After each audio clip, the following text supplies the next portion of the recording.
Hello, my name is Chanthony Andrews Jr., a sophomore business administration student with a concentration in management. And thank you for joining me today. In this presentation, I'll discuss the importance of long-term care insurance, a topic that is often overlooked until it becomes an urgent need. As part of this project, I conducted detailed interviews with two individuals over the age of 45. These conversations, paired with my research, highlighted how underprepared many people are when it comes to long-term care and how knowledge can be the first step towards empowerment and protection. Long-term care insurance helps cover a cost of care when a person can no longer perform activities of daily living, things like bathing, dressing, or simply eating.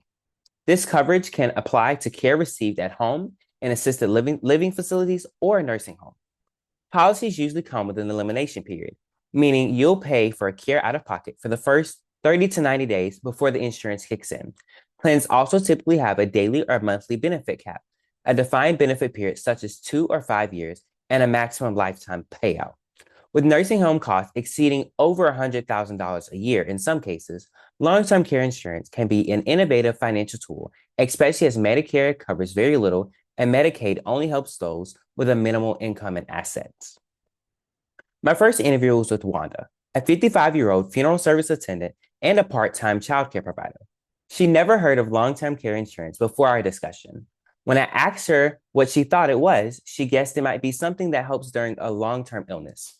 After I provided a clear explanation, she saw quickly the value, especially given her firsthand experiences. Wanda shared that multiple family members and friends required help with daily tasks as they aged. Most relied on insurance or Medicaid, but not long-term care policies. She recalled a breathtaking case where a relative had to sell their home just to continue care. She said it can be devastating to watch families lose everything just to get the help they need. Wanda believes strongly in the need for long-term care insurance now that she understands what it is, because she acknowledged that her and her family have never discussed it, mainly because no one knew it existed.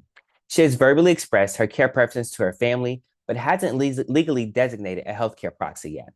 I encouraged her to speak with a licensed agent to learn what coverage might be available through her existing insurance provider to make her decisions official through legal documentation. Next, I spoke with Vendolin, a 53-year-old who works with a local housing authority. Like Wanda, she was also unfamiliar with long-term care insurance and said she had never heard the term before. She initially guessed it might be a lifelong policy until death, and was surprised to learn how specifically it supports people who need help with daily living activities. Vendolin reflected on her own family, especially as her parents, and how it would have been helpful to have this type of coverage in her case. But in this case, her family paid for the elder's care out of pocket, which caused a large financial strain on them. She described long-term care insurance as a resource that could bridge the gap between need and economic burden after being informed on what it was. She also brought up a cultural perspective, emphasizing that in many African American families, there's a strong desire to remain independent and want to age at home in a comfortable space. She also said, "We don't want to go to nursing homes, but we want to stay in our own spaces and have a sense of independence." And that insight reminded me how important it is to align care options with personal and cultural values, which is where long-term care insurance can come in, ensuring that loved ones are comfortable and being able to taken care of in whatever space that they desire.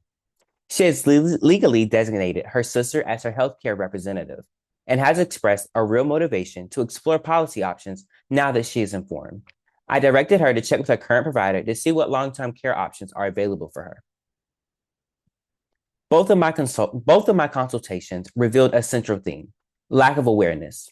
Neither participant had been exposed to the concept of long-term care insurance, but both immediately saw its value once we talked through it. Based on these conversations and my research, I would recommend the following: starting the conversation early, well before it's needed; contacting a financial advisor or insurance representative to compare policy options, including hybrid products that combine life and long-term care insurance; designating a legal healthcare proxy, and put your care wishes in writing. Talk to a family member about what care environment you prefer, whether that's staying at home, living with a loved one, or receiving care in a facility. For families with limited income, explore your state's Medicaid eligibility and caregiver programs. Veterans, you may also qualify for long-term care benefits through the VA. In conclusion, long-term care planning is a vital part of financial security. It's not just about protecting your savings. It's about maintaining independence, dignity, and a peace of mind.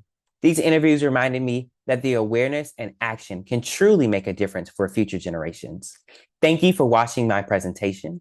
I hope it inspires you to have these critical conversations with your loved ones and begin to planning for today for a secure tomorrow. Thank you.